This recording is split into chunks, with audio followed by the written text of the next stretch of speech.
There is always a challenge of coming up with a documentary within a 4-minute limit. Instead of trying to tell a story, we thought it would be more effective and time constructive to give people useful guidance. Knowing that most watching were from our class, and we knew that they all had something in common, which would be being filmmakers.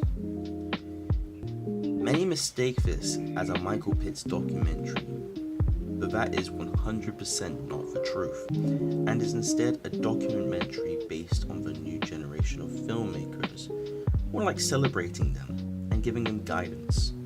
Michael's role is to contrast their dreams to reality and showcase that it isn't as easy, but instead harder than it was before.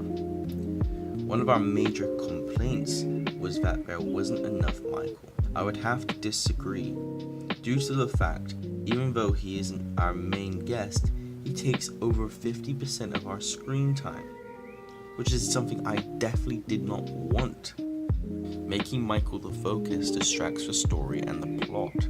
It would also be incredibly unfair compared to other documentary makers in their class, as this is someone who has a big history in the film industry.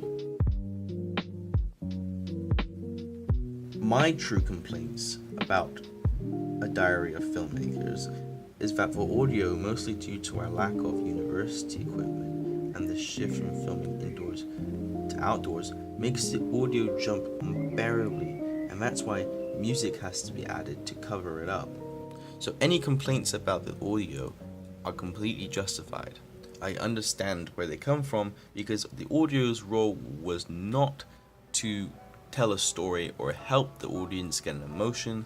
It was entirely there to cover up wind noises and completely eradicate jump cuts from indoors to outdoors.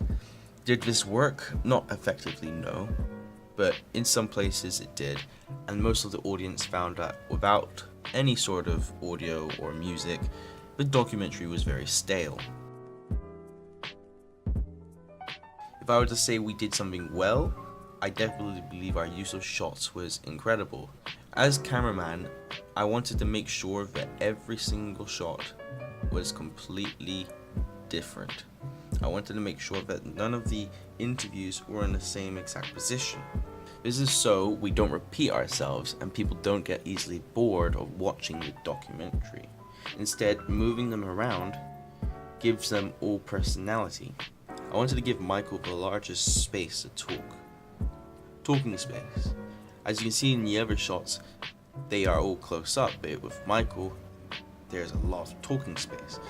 This is because I wanted to give some sort of imagery representation that he has a lot more to say and his words are going to be bigger and larger. Not literally, but they're going to be more impactful and more important, considering he has more experience. If I would have to conclude, I would say that we have completed the task to the fullest by making a 4-minute documentary which not only tells a story, but helps filmmakers in general, not within our class, but around the world. And I hope many more see it, so they can get a true guidance from one of the leading underwater cameramen in filmmaking.